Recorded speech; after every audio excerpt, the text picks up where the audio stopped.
Do others wonder what kind of secrets people hide? I don't have to think about that. I can read the people around me, and I always know how they feel, regardless of their facial expressions. That's also one of the reasons why I decided to follow in my father's footsteps. I think I have a gift for that.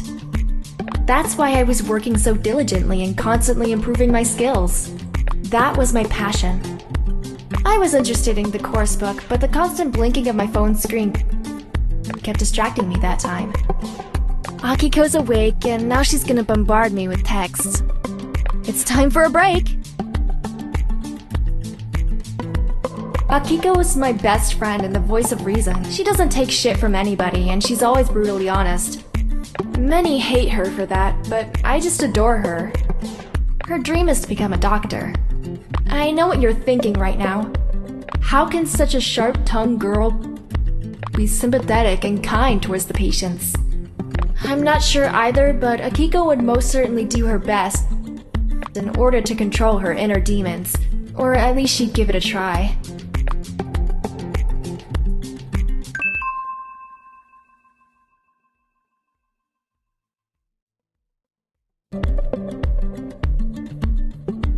I don't remember the exact moment when I leaned my head against the book and closed my eyes, but obviously, it was enough for me to drift off into a sleep immediately.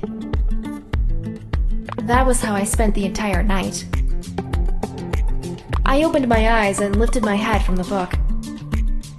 One page remained glued to my cheek, and I accidentally tore it off by lifting my head. I thought about how ridiculous I must have been at that moment. I took a selfie and went to the mirror to check if there was any text mapped on my cheek. Ugh, I look terrible. Akiko would die laughing if she could see me like this. I'll save this photo and send it to her.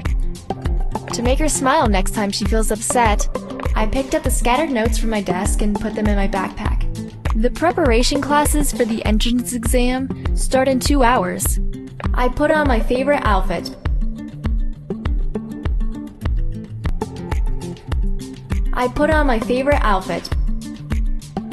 But the real truth is that it became my favorite one only after I had received a compliment from Katsumi. Katsumi had always been a good friend of mine, but I hadn't seen him much since our high school graduation. We were used to texting each other every day about all sorts of things. I couldn't spend a day without his text, even if it was just a simple punctuation mark. I hope I'll see Katsumi at the metro station. I caught myself thinking about Katsumi. I had been successfully resisting his charm for quite a while, and that was something not all of the other girls in her school could say for them. He was one of the most popular guys in high school. Who would have thought that a gamer and programmer could attract so much attention? But hey, for Katsumi, it was just a piece of cake. My phone then rang and brought me back to reality. Katsumi thought of me. I saw Katsumi's text on the phone screen and it lifted my spirits instantaneously. The signs of tiredness disappeared from my face and were replaced by a silly grin. If only I had been able to see myself back then, everything would have been perfectly clear to me.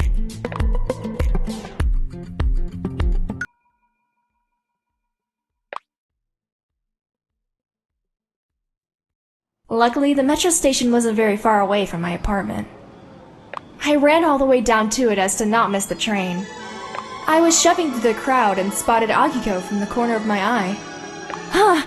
Akiko's waiting for me. That means I came up to her and, panting for breath, I said hi. Akiko! Hi! Hi! You look terrible! Thanks. I put so much effort in it. What happened to you?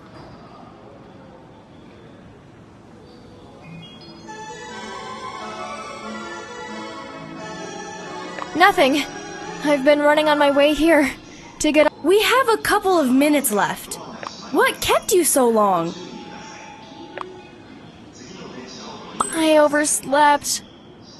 I studied to the late night hours. You're stressing yourself out too much. You know it yourself. You're gonna pass the entrance exam. I hope I will. It's just, I'm not aiming for barely pass. I'd like to get as big a score as possible. You nerd! What about you? How are your studies going? Pretty neatly, I guess. What I find the most difficult, though, is going to the hospital and dealing with the patients. Now you've got me laughing, Akiko. Akiko was going to the Facility of Medicine, and she was a great student.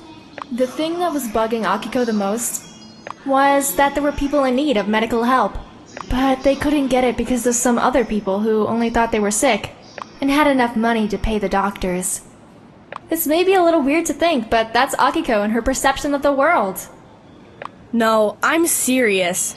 I noticed that many of them suffer from hypochondria. You sound like a real doctor. But it's all happening to them because of the stress and the fast-paced lifestyle. Yeah, something like that. Hey, I almost forgot. Katsumi called me. He says he's going to the summer festival. The old crew's gathering again. What about the others? I noticed somebody's shadow falling over me. And I looked up at the person standing behind me. He had a foolish grin on his face. He slightly pulled a strand of my hair and sat right next to me. It was Rokudo.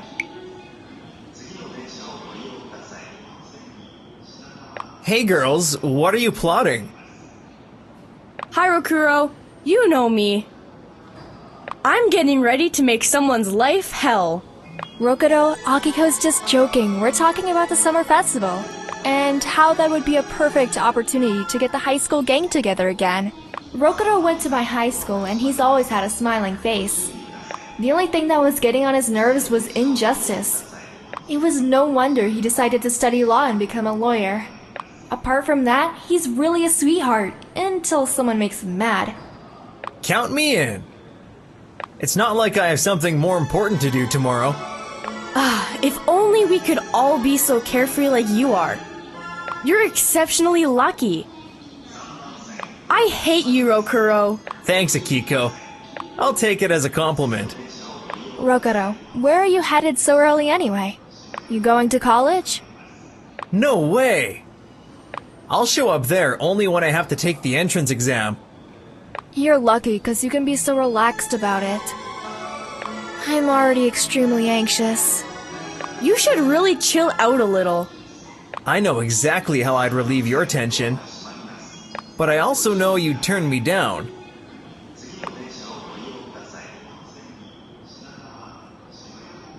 Good judgment, Rokudo. I don't want to know what's on your mind. Oh, come on. Don't be so stiff. I'm really interested in what he has to say, for professional reasons, you know? Haha, then I guess you'll have to come with me, Akiko. Are you bold enough to do that? I'm in. What? Why are you so surprised? You turned down the offer, but that doesn't mean I have to do the same. We can make a threesome. I have no intention of sleeping with you, Rokudo.